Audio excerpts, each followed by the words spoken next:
Hello everyone. आज हम एक और इम्पोर्टेंट टॉपिक पर बात करने वाले हैं जिस पर पूरा का पूरा चैप्टर डिपेंड कर रहा है। कुछ डेफिनेशंस और कुछ फार्मूलाज की डेरिवेशन हम इस वीडियो में हम करेंगे जो आपके लिए पूरे चैप्टर के लिए इम्पोर्टेंट है। प्रोजेक्टाइल के कुछ कंसेप्ट मैंने आपको बता दिए थे जिसके अंदर मैंने आपको बेसिक करवा दिया है, ठीक है। इक्वेशन ऑफ ट्रेजेक्ट्री मैंने बता दी है आपको, ठीक है। और पैराबोला उस ट्रेजेक्ट्री में कैसे बनता है ये भी हमने डिस्कस कर लिया है पिछली 2 वीडियोस में। जब पैराबोला बनेगा तो कोरस्पॉन्डिंगली उनके वर्टेक्स भी बनेंगे, लेटस रेक्टम भी होगा, कोई उसका फोकस भी होगा, डायरेक्ट्रिस भी होगी, एक्सिस भी होगी और टेंजेंट लाइन भी होगी। उन सभी के बारे में मैंने आपको डिटेल में बताया था। आप अगर ये वीडियो डायरेक्ट देख रहे हैं तो मैं आपसे ये रिक्वेस्ट करूँगा, पहले आप वो 2 वीडियोस जाके देखें। डिस्क्रिप्शन बॉक्स में मैंने प्लेलिस्ट डाली हुई है, पहले आप उन 2 वीडियोस को देखें, तभी आपको जो है अच्छे से ये 3rd वीडियो समझ आएगी। इस वीडियो के अंदर हमने जो है कुछ इम्पोर्टेंट रिजल्ट्स के बारे में बात करने हैं जो आगे आने वाली सभी वीडियोस के लिए बहुत ज़रूरी है, ठीक है जी। तो चलिए आज शुरुआत करते हैं इस वीडियो की। देखिए, सबसे पहले टॉपिक है टाइम ऑफ फ्लाइट का। टाइम ऑफ फ्लाइट क्या होता है आपको इसके बारे में पता होना चाहिए। The time of flight is the time that elapses from the instant of projection till the particle reaches the horizontal plane through the point of projection. Meaning क्या है? टाइम ऑफ फ्लाइट एक ऐसा टाइम है जो एलेप्सिस होता है, जैसे हम वैसे तो वर्ड हम यूज़ करते हैं पास होना, जो टाइम पास हुआ, जो टाइम बीत गया, जो टाइम लगा, ये कह लो, ठीक है। जब प्रोजेक्ट किया गया कोई भी पार्टिकल, ठीक है, हॉरिजॉन्टल प्लेन तक पहुंचने तक, रीचेज द हॉरिजॉन्टल प्लेन, जितना उसे टाइम लगा प्रोजेक्शन से लेके हॉरिजॉन्टल प्लेन तक पहुंचने तक, मतलब फेंकने से लेके, सिंपल लैंग्वेज में बात करें तो जब पार्टिकल को फेंका गया वहाँ से लेके जब तक वो स्ट्राइक किया वहाँ तक जो उसे टाइम लगा, मतलब ओ से लेके पॉइंट जो मैं लेकर चल रहा हूँ, सपोज करो मैंने जी तक, ठीक है, कोई भी पॉइंट जी तक, ठीक है, उस पॉइंट तक उसे जितना टाइम लगा उसे टाइम ऑफ फ्लाइट कहेंगे, ठीक है जी। अब ये जो भी डिस्टेंस है, ये जो आप लेकर चल रहे हैं, इसके लिए मैंने आपको किसी भी टाइम टी पे पार्टिकल के पॉइंट की बात की थी, पी की, एट एनी टाइम टी। मैंने कहा था जिसके कोऑर्डिनेट क्या है एक्स वाई है, और पिछली वीडियो में मैंने पिछली वीडियो में एक्स और वाई की वैल्यू भी निकाल ली थी। एक लाइन रहेगी जो मैं कहना चाह रहा हूँ, the time when y equal to 0। Y equal to 0 का मतलब क्या है? जब यहाँ पे पार्टिकल स्ट्राइक हुआ तो वो क्या है, एक्स एक्सिस पे स्ट्राइक हुआ, ठीक है, हॉरिजॉन्टल लाइन पे स्ट्राइक हुआ, और उस लाइन पे वाई क्या हो गया, 0 हो गया। और उस वाई को हम अच्छे से जानते हैं, पी कोऑर्डिनेट का एक पॉइंट है, और उसकी वैल्यू को भी हमने फाइंड किया हुआ है पिछली वीडियो में, जो क्या थी मैं आपको रिमाइंड करवा देता हूँ। वो थी y equal to u sine alpha into में t minus half g t square. अगर y 0 है, y को 0 रखें तो u साइन अल्फ़ा इंटू में t minus half g t square, ठीक है जी। तो वैल्यू हमारे पास क्या बनेगी? देखो, अगर y 0 है तो टाइम ऑफ फ्लाइट में लगने वाला टाइम उसको मैं मान लेता हूँ कैपिटल T है, ठीक है। तो वो इक्वेशन किस में रिड्यूस हो जाएगी, इनटू में कैपिटल T और हाफ जी टी स्क्वायर, ठीक है जी। अब इन दोनों में से आप जानते हो T कॉमन आ रहा है, तो T कॉमन आएगा तो क्या रह जाएगा, u sine alpha minus half g t which is equal to 0। अब 2 केस बनते हैं, या तो t 0 होगा या फिर ये ब्रैकेट पूरी 0 होगी। t 0 हो नहीं सकता क्योंकि टाइम जो है, जैसे प्रोजेक्टाइल प्रोजेक्ट किया तो कोई ना कोई टाइम तो ज़रूर लगा है उसे वहाँ g पॉइंट तक पहुँचने में। तो इसका मतलब t को 0 हम नहीं करेंगे, हम क्या करेंगे, u sine alpha minus half g t equal to 0 रखेंगे, ठीक है जी। हाफ जी टी किसके इक्वल हो गया, u साइन अल्फ़ा के और कैपिटल टी की वैल्यू क्या आ गई, ये ऊपर चला जाएगा 2u sine alpha divided by g के। ये हमारे पास एक इम्पोर्टेंट रिज़ल्ट बन गया जिसको हम क्या कहेंगे, टाइम ऑफ फ्लाइट कहेंगे। ठीक है, टाइम ऑफ फ्लाइट यही रहेगा कि जो टाइम उसे हॉरिजॉन्टल पॉइंट तक, हॉरिजॉन्टल प्लेन तक रीच करने के लिए, जी पॉइंट तक पहुंचने के लिए जो टाइम लगा वो क्या है, टाइम ऑफ फ्लाइट है। ठीक है, ये पहला पॉइंट था हमारा। पहला पॉइंट क्या था, टाइम ऑफ फ्लाइट का। सेकंड जो इम्पोर्टेंट रिज़ल्ट है मैं आपको बता रहा हूँ, सेकंड इम्पोर्टेंट रिज़ल्ट है, उसका नेम है horizontal range. Horizontal range,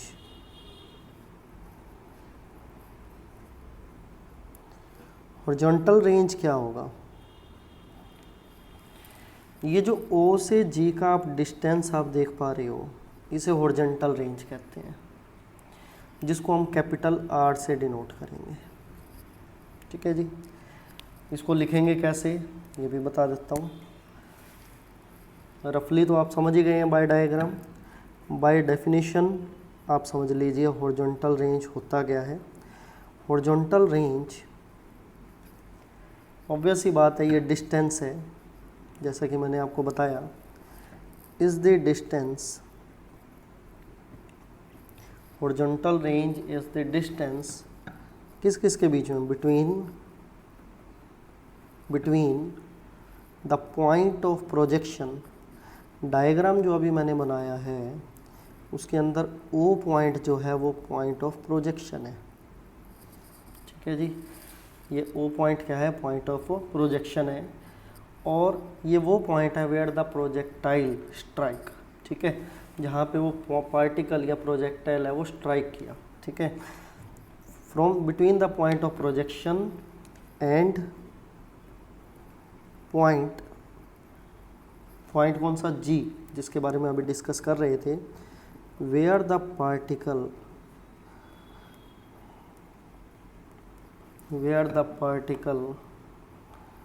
strikes the horizontal plane,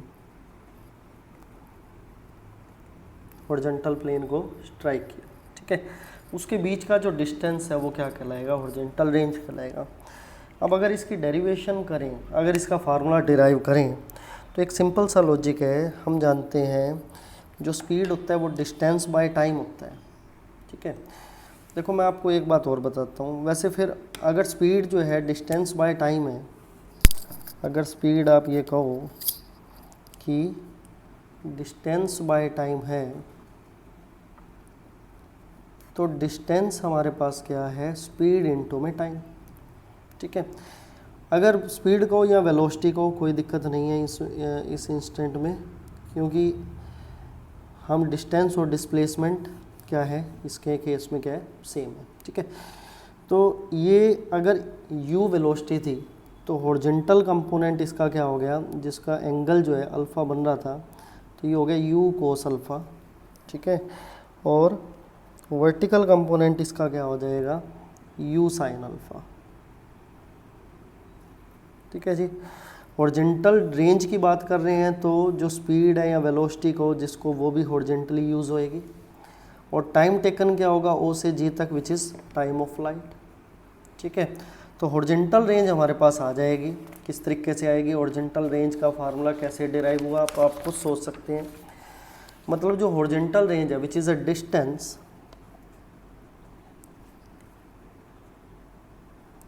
horizontal range which is denoted by R, which is equal to horizontal component of velocity या horizontal velocity कहो into में time taken which is time of flight। ठीक है जी, horizontal velocity जैसा कि मैंने आपको बताया, जो कि क्या है u कोस अल्फ़ा, इनटू में टाइम ऑफ फ्लाइट अभी हमने डिराइव किया which is 2u sine alpha divided by g। ठीक है जी, तो ये वैल्यू हमारे पास क्या बन गई, u square 2 sine alpha cos alpha divided by g। 2 sine alpha cos alpha क्या हो जाएगा, sine 2 alpha divided by g. ठीक है, so R is what is R, so what is R horizontal range क्या हुई, R is u square sine 2 alpha divided by g. ये हमारे पास horizontal का फार्मूला बन गया। ठीक है जी, ये सेकंड फार्मूला था जो हमारे पूरे चैप्टर में अभी यूज़ होना है, आगे पूरे चैप्टर में इनका बार बार यूज़ होता रहेगा। सेकंड है मैक्सिमम हॉरिजॉन्टल रेंज, इसी का ही स्पेशल केस है, हॉरिजॉन्टल रेंज का ही स्पेशल केस है, which is maximum horizontal range.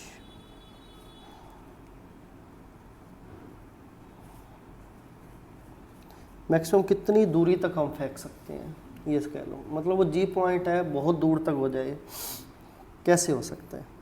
देखो हम जो रिज़ल्ट लिख रहे हैं R equal to u square sine 2 alpha divided by g में जी तो फिक्स है, आप जानते हो। ठीक है, अगर किसी गिवन वेलोसिटी के लिए हम मैक्सिमम हॉरिजॉन्टल रेंज देखना चाहें तो वो तभी पॉसिबल है जब साइन 2 अल्फ़ा मैक्सिमम हो जाए, और साइन 2 अल्फ़ा की मैक्सिमम वैल्यू आप जानते हैं क्या होती है, 1 होती है। ठीक है, अगर वैल्यू 1 है तो 1 साइन के कौन से एंगल पे आप जानते हो, π/2 पे है, तो 2 अल्फ़ा इक्वल टू π/2, तो अल्फ़ा इक्वल टू π/4। ठीक है, मतलब अल्फ़ा की जगह π/4 रखें तो हमारे पास, या फिर एंगल जो है π/4 मतलब 45 डिग्री से कोई प्रोजेक्टाइल प्रोजेक्ट किया जाए तो वो मैक्सिमम जो है डिस्टेंस कवर करेगा। ठीक है, इसका मतलब साइन 2 अल्फ़ा की वैल्यू क्या हो जाए, 1। तो आर मतलब मैक्सिमम हॉरिजॉन्टल रेंज, जो मैक्सिमम